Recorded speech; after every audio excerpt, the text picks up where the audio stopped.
kiss goodbye to Brexit. There's a lovely picture of Ursula von der Leyen and Keir Starmer, not quite having like a big smooch, like a big goodbye, like they were at a train station smooch. It'd be a better picture. We've got Starmer's surrender. Cross. Also the Daily Mail says, day the Brexit dream died. What was the Brexit dream? Oh, the sun done up like a kipper. It's not as aggressive, is it? Done up like a kipper. I can't really say it. Done up doesn't work. Done up like a kipper. The Daily Star says that the PM's in a tight spot, but it seems that Boris Johnson's made some comment about him being a gimp. News of 2025, man. But it's not all like that. The Daily Mirror, Keir, deal is win-win. Oh, we like win-win. Yes, that never happens to Kent. Imagine a weekend where Kent and Chelsea both won. Ha! The Metro's in the middle. Brexit Battle 2 begins. Damn, I thought we've been having Brexit battles for years and years and years. This must be Brexit Battle 2000. And they've got the same picture of Keir Starmer not quite smooching Ursula von der Leyen. It's a kiss that might make Mrs. Starmer a bit uncomfortable, but probably not enough for her to have words with him when he gets back to the house. And then the paper, very balanced here. Britain wins food and defence deals after fishing climb down with future clash on visas for under 30s. And then we'll finish up with The Guardian, who love a bit of Europe. Their headline says, EU deal puts Britain back on the world stage, says Starmer. And there's no picture of him kissing Ursula, what's her name? But just imagine The Guardian want to give Starmer a bit of a hug, maybe a bit of a kiss. Made Mrs. Starmer feel a bit uncomfortable.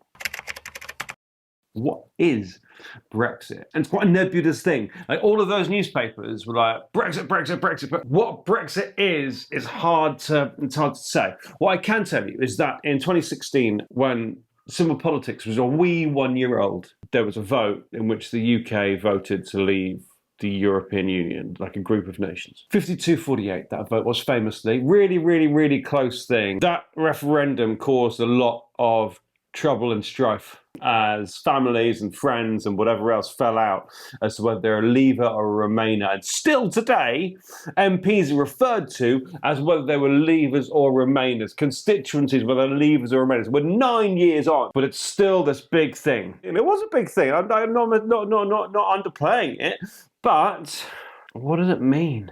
Freedom of movement was one thing. Anyone can live anywhere in the EU if you're a member of the EU. We didn't want that. That was clear. That was a really big part of Brexit because a lot of people who voted for Brexit were very worked up about freedom of movement. So that was stopped. Customs union, which meant anyone could sell anything within the EU, was unpopular because you have to accept their rules. If you have everything being available to sell to everybody else, then you will have to agree the rules of what it can be and what it can't be, like in terms of who knows what, sugar content or whatever it is. And then EU courts, so that we, the British public, have to be able to decide on our laws. We don't want to be going off to a European court to make decisions. No.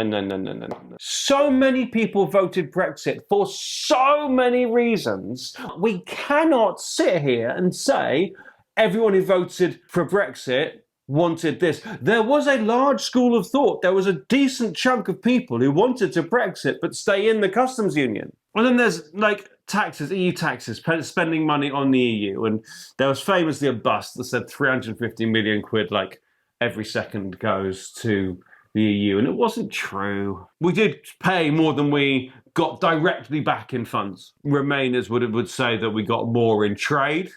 You know, in other ways we got that money back, but paying money in. So those are the things the Brexiteers, the people who voted to leave, lots of them wanted.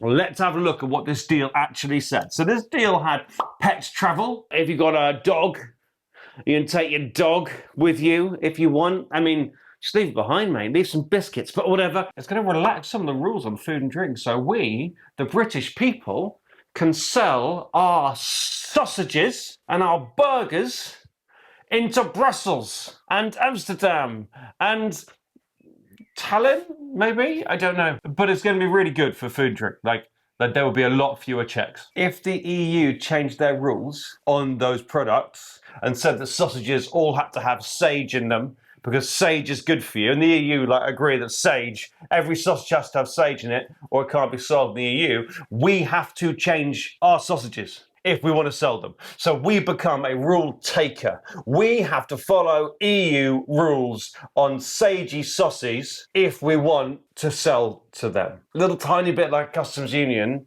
if we're taking their rules to sell our products. And you're fishing. I mean, I live by the sea. Nigel Farage came here a couple of times during the referendum and the Brexit period to chat to fishermen and have protests about fishermen because fishermen really wanted Brexit. Or these ones here did. I haven't spoken to all of them because they wanted all the Europeans out of our waters so they could just do our waters. We've just agreed a 12-year deal that says the EU can be in our waters. Now, every year we're going to negotiate quotas and licenses and all of that, but a fundamental principle of 12 years, a long time, we are going to have EU people in our waters. Oh, yeah, and there's defence stuff, a bit dull. Like, we're going to work together on defence, of course we are. We're going to work together on carbon, like climate change, carbon. And then there's things that we're going to start talking about more. Youth mobility. Oh, they're not going to call it youth mobility because that sounds like freedom of movement. And if the word mobility's in there, you're going to go, oh, hang on, that's about mobility and movement. But if they just change it to the youth experience opportunity visa, then you're going to be fooled. Ha, ha, ha, ha. I hate politics sometimes. It's coming. We're going to have it. The numbers will be capped. The visas will be time limited. But it's going to allow British people to go and get a job in a bar in Spain and just speak Spanish and hang out and watch bullfighting. I think it's great because I grew up during when we were part of the EU. I lived in Paris for a bit, did some work there. I think the opportunity to travel, I mean, it's good. I think that's great. But we have to have them over here. That's what people are worried about. Coming over here, taking our bar jobs. If you were someone who didn't want freedom of movement, then I understand that you see us opening our borders to being part of that again. It's tricky. What else coming up? Erasmus and Erasmus Plus. We want university students, people to come here, but it's quite controversial because then they might pay the same amount of tuition fees as British students pay. British student fees do not pay for their whole university course. They are undervalued and the government subsidises a bit. Which is kind of fine because we all know that we all get benefit from people doing university degrees. Wonderful stuff. But if they were a European person, we'd quite like them to be paying top whack, you know, for their whole course, because then we might not get the benefit of their degree if they go back and they're all like doing digital services in Croatia. Crime. We're going to work together more on crime. I mean, no one wants crime. And then irregular migration and what we're going to do about the channel and the people coming across the channel in small boats. And electricity, we want to get kind of wired into their grid so we can sell them our renewable electricity and buy it and do that kind of thing. But of course, they've got different rules. And so if that's going to happen, we're going to be rule takers. That's basically the deal. So here we are. We've seen those headlines. Is this a betrayal? Are we kissing goodbye to the Brexit dream? There are some red lines that are being crossed. We are going to get people coming over into our country to work. That's going to happen. Only people under 30, only cap numbers, but it's going to happen. We are going to take some rules about food. We'll never take rules that say a British butcher needs to put sage in every sausage.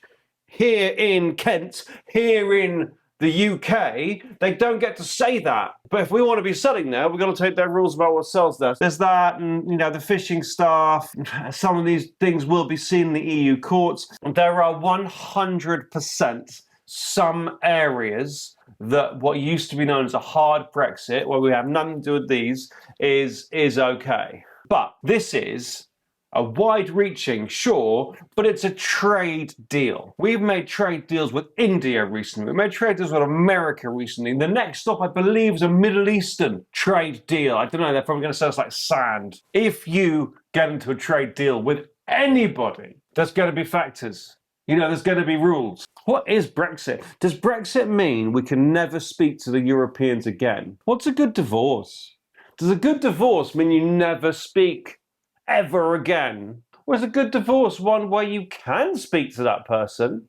You never laughed and you be your friends. This deal gives the UK more opportunities in Europe, and UK business people and UK police officers and UK cats and UK young people. Some people will have more opportunities because of this. Some EU Brexit red lines have been crossed. I guess there is no answer. Is this Brexit undone? Is this a failure of Keir Starmer? Is it surrender to have achieved these, but also made these sacrifices for these people? It's up to you. It's up to you whether is that a surrender? Is that kissing the dream of Brexit or letting it die? Honestly, I haven't been dreaming about Brexit, so I don't know. Is it okay to do a deal with America that would do these things, and it's not okay to do it with Europe? Do we want to just be our own island, put up tariffs around the world, and just be self whatever this is? It's your call.